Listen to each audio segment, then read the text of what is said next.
എല്ലാവർക്കും ഒരു പുതിയ വീഡിയോയിലേക്ക് സ്വാഗതം.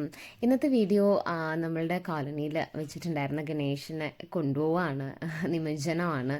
അപ്പം അതിൻ്റെ ഒരു സങ്കടത്തിലാണ്. കാരണം എന്ന് വെച്ചാൽ 9 ദിവസത്തെ ഒരു നമ്മൾ ഒരുപാട് ദിവസം ആ ഒരു ഗണേശ ചതുർത്ഥി മുതൽ 9 ദിവസം, 11 ദിവസം, 7 ദിവസം അങ്ങനെയൊക്കെയാണ് ഓരോ സ്ഥലത്ത് ഒറ്റ സംഖ്യ പോലെയാണ് വെക്കുക. എന്നിട്ട് അത്രയും ദിവസം നമ്മളൊരു കുഞ്ഞിനെ പോലെ വൈകുന്നേരം ആകുമ്പോഴേക്കും പൂജയുണ്ടാവും, അവിടെ പോവും, അത് അറ്റൻഡ് ചെയ്യും. എല്ലാവരും കൂടെ കൂടിയിട്ട് ഒരു നമ്മുടെ വീട്ടിലൊരു കല്യാണമൊക്കെ നടക്കുമ്പോൾ ഉള്ള ഒരു ആഘോഷമില്ലേ, പെട്ടെന്ന് എല്ലാവരും അങ്ങ് ഒഴിയുന്ന പോലുള്ളൊരു ഫീലിംഗ് ആണ് നിമജ്ജനത്തിൻ്റെ ദിവസം.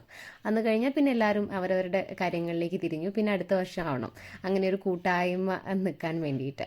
അപ്പം അങ്ങനെയുള്ളൊരു ദിവസമാണ്. അപ്പം നമ്മൾ തുടങ്ങുന്നത് വൈകുന്നേരം ആകുമ്പോൾ ഒരു 6 മണി ഒക്കെ ആകുമ്പോഴേക്കും തുടങ്ങും. ഉറിയടിയൊക്കെ വെച്ചിട്ടാണ് ആദ്യം തന്നെ തുടങ്ങുന്നത്. അപ്പം ഉറിയടി വെച്ചിട്ടെന്ന് വെച്ചാൽ തേങ്ങ ഉണ്ടാവും ഉറിയിൽ. ഉറിക്ക് പകരം തേങ്ങയായിട്ട് വെക്കും, ഉറി വെക്കും. കുട്ടികൾക്കൊക്കെ ഉറിയാണ് വെക്കുക. ഉറിയിൽ തന്നെ തൈര്, പിന്നെ കോയിനൊക്കെ വെച്ചിട്ടാണ് ഉണ്ടാവുക. ഈ ഉറി അടിച്ച് വീഴുന്ന ഉറിയുടെ കഷ്ണങ്ങളും അതിലുള്ള കോയിനുകളൊക്കെ എടുത്ത് നമ്മുടെ പൂജാമുറിയിൽ കൊണ്ടുവച്ചാൽ നല്ലതാണെന്നൊക്കെ പറയും. എന്നിട്ട് കുട്ടികളൊക്കെ ഇത് ഉറി നമ്മൾ അമ്പലത്തിലൊക്കെ തേങ്ങ ഉടയ്ക്കുമ്പോഴേക്കും തേങ്ങാപ്പൂൾ എടുക്കാൻ വേണ്ടിയിട്ട് വരില്ലേ, അതേപോലെ കുട്ടികൾ ഓടി വരും ഉറി ഉടഞ്ഞു വീഴുമ്പോഴേക്കും. പിന്നെ വന്നിട്ട് എല്ലാവർക്കും ഉണ്ടാവും, സ്ത്രീകൾക്കും പുരുഷന്മാർക്കും കുട്ടികൾക്കും എല്ലാവർക്കും. കുട്ടികളുടെ ഒരു ആഘോഷമാണ് കേട്ടോ ശരിക്കും. ഇത്രയും ദിവസം അവർ വൈകുന്നേരം ഹോംവർക്കൊക്കെ എത്ര പെട്ടെന്ന് ചെയ്ത് കഴിഞ്ഞിട്ട് 10 മണി ആയാലും തീരാത്ത ഹോംവർക്ക് 6 മണിയാകുമ്പോഴേക്കും ഹോംവർക്ക് തീരും. പൂജയുടെ സൗണ്ട് അവിടെ മൈക്ക് ഓൺ ആക്കുമ്പോഴേക്കും ഇവരുടെ എല്ലാ പരിപാടിയും കഴിഞ്ഞ് അവർ അവിടേക്ക് പോയിട്ടുണ്ടാവും. അതിന് അങ്ങനെ ആരും ഒരു കൂട്ടുപോകാനോ ഒന്നും വേണ്ട ആവശ്യമില്ല. പിന്നെ ഒരു 10-30 കുടുംബങ്ങൾ, 30ഓളം കുടുംബങ്ങളായിരിക്കും നമ്മുടെ ഒരു കോളനിയിൽ. അങ്ങനെ നമ്മുടെ 4 വട്ടത്തും നമുക്ക് പാട്ടും ഭജനയൊക്കെ ആയിട്ട് കേൾക്കാം. പിന്നെ പൂജയുടെ ഒച്ചയൊക്കെ ആയിട്ട് എല്ലാ ഗല്ലിയിലും ഗണേശന്മാരായിരിക്കും. ഓരോ വലിപ്പ വ്യത്യാസത്തിലും. ഞാൻ സിറ്റിയിലേക്കൊക്കെ പോകുന്ന സമയത്ത്, നമ്മൾ കുറച്ച് റൂറൽ ഏരിയയിലാണ്, അപ്പോൾ സിറ്റിയിലേക്കൊക്കെ പോകുന്ന സമയത്ത് വലിയ വലിയ ഗണേശന്മാരാണ് നമ്മളുടെ. ഒപ്പം ഓരോരുത്തരുടെ കപ്പാസിറ്റിക്ക് അനുസരിച്ചുള്ള രീതിയിലാണ് വെക്കുന്നത്. അവരുടെ ഓരോ എത്രത്തോളം നമുക്ക് നമ്മുടെ ഫണ്ടുണ്ട് അതിനനുസരിച്ചാണ് വയ്ക്കുക. നമ്മളുടെ ഏരിയയിലൊക്കെ ഇതിലും വലുതായിട്ടുള്ള ഗണേശന്മാരാണ് മെയിൻ ഏരിയയിലേക്ക് വരാം. ഇത് നമ്മുടെ ചെറിയൊരു ഗല്ലിയാണ്, അവിടെ വന്നിട്ടുള്ള ഗണേശനാണ്. പിന്നെ വന്നിട്ടെന്ന് വെച്ചാൽ ഈ ഗണേശൻ്റെ കയ്യിലൊരു ലഡു ഉണ്ടാവും. അതുപോലെ നമ്മൾ പൂജയ്ക്ക് വെക്കുന്ന സമയത്ത് ഷോളുകൾ വെക്കും, പഴങ്ങൾ പ്രസാദമായിട്ട് വെക്കും. ഇതൊക്കെ അങ്ങനെ കണ്ടിന്യൂ ആയിട്ട് അത്രയും ദിവസം അവിടെ ഉണ്ടാവും. ഈ ലഡു ഞാൻ എപ്പോഴും വിചാരിച്ചിട്ടുണ്ട്, എന്താണ് ഈ ലഡു അത്രയും ദിവസം കണ്ടിന്യൂസ് ആയിട്ട് വെക്കുക. നമ്മളിങ്ങനെ പുറത്ത് ഫ്രിഡ്ജിൽ നിന്ന് അല്ലാതെ നമ്മുടെ വീട്ടിൽ ലഡു വെച്ചിട്ടുണ്ടെങ്കിൽ കേടായി പോവില്ലേ? പക്ഷെ ഇവിടെ അങ്ങനെയൊന്നുമില്ല. അത്രയും ദിവസത്തിന് ശേഷം എടുത്താലും അതിനൊരു കുഴപ്പവും പറ്റിയിട്ടുണ്ടാവില്ല. നിങ്ങൾക്ക് വീഡിയോയിൽ കാണാൻ പറ്റുന്നുണ്ടാവും. കുട്ടികളുടെ ഒരു ആഘോഷം എന്ന് വെച്ചിട്ടുണ്ടെങ്കിൽ DJ ഒക്കെ വെച്ചിട്ട് അതിൻ്റെ മുന്നിലിരുന്ന് ആ ഒരു 6 മണിക്ക് തുടങ്ങിയാൽ പിന്നെ ചിലപ്പോൾ 2 മണി 3 മണിയൊക്കെ ആവും നിൽക്കാൻ വേണ്ടിയിട്ട്. അത്രയും നേരം തിമർത്താടാണ് ചെയ്യുക. പിന്നെ ഈ ഉറി അടിക്കുന്ന സമയത്തൊക്കെ വെള്ളമായിട്ടൊക്കെ ഉണ്ടാവും. എന്നാലും അതൊന്നും കൂസലൊന്നും ഇല്ലാതൊക്കെ ചെയ്താലും ഭയങ്കരമായിട്ട് എനർജറ്റിക് ആയിട്ട് അവരുണ്ടാവും ഈ ഒരു ത്രൂ ഔട്ട് ആഘോഷത്തിന്. അവർ മാത്രമല്ല, ശരിക്കും നമ്മളെ നാട്ടിലൊക്കെ കുറച്ചുകൂടി എനിക്കൊന്നും ആണുങ്ങളാണ് ഈ ഇങ്ങനെ ഒരു ഇതൊക്കെ വരുന്ന സമയത്ത് ഉണ്ടാവുക അല്ലേ. പക്ഷെ ഇവിടെ പെണ്ണുങ്ങളാണ് എല്ലാത്തിനും കുറച്ചുകൂടി ഒരു മുൻപന്തിയിൽ. സ്ത്രീകളെയാണ് എനിക്ക് കാണാൻ പറ്റിയിട്ടുള്ളത്.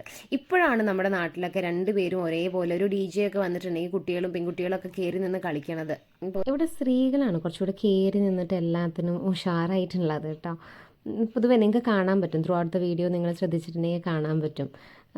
കുറച്ചുകൂടി എല്ലാത്തിനും ഉഷാറായിട്ട് അവരാണ് ഉണ്ടാവുക. ആണുങ്ങളാണ് ഇതിൻ്റെ ബാക്കിലുള്ള നടത്തിപ്പും കാര്യങ്ങളൊക്കെ ആണുങ്ങളാണ് കേട്ടോ, അതെടുത്ത് പറയുന്നത് വേണം. പക്ഷേ അവർ ബാക്കിൽ നിന്നിട്ട് പെണ്ണുങ്ങളെ മുന്നോട്ട് ഇറക്കിയിട്ട് പെണ്ണുങ്ങൾ ആഘോഷിക്കുന്നത് കാണുന്നതാണ്. നമ്മുടെ തിരുവാതിര പോലെ കൈകൊട്ടി കളിക്കുന്നത് പതുക്കമ്മ എന്ന് പറഞ്ഞിട്ടുള്ള തെലങ്കാനയുടെ ഒരു ഡാൻസ് ഫോമാണ്.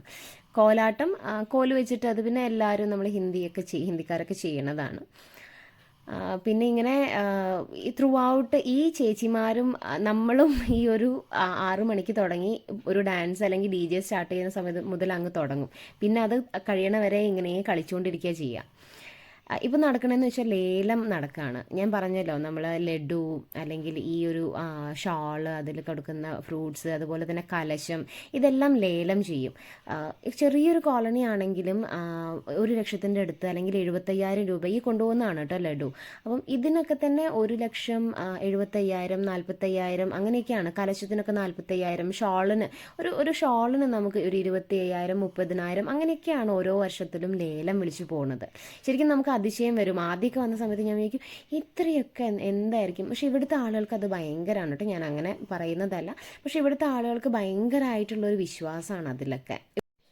ഇവിടെ പൊതുവേ പൂജ അങ്ങനെയുള്ള കാര്യങ്ങളൊക്കെ നമുക്ക് ഓരോ ദിവസത്തിന് ഓരോ പൂജയാണ്.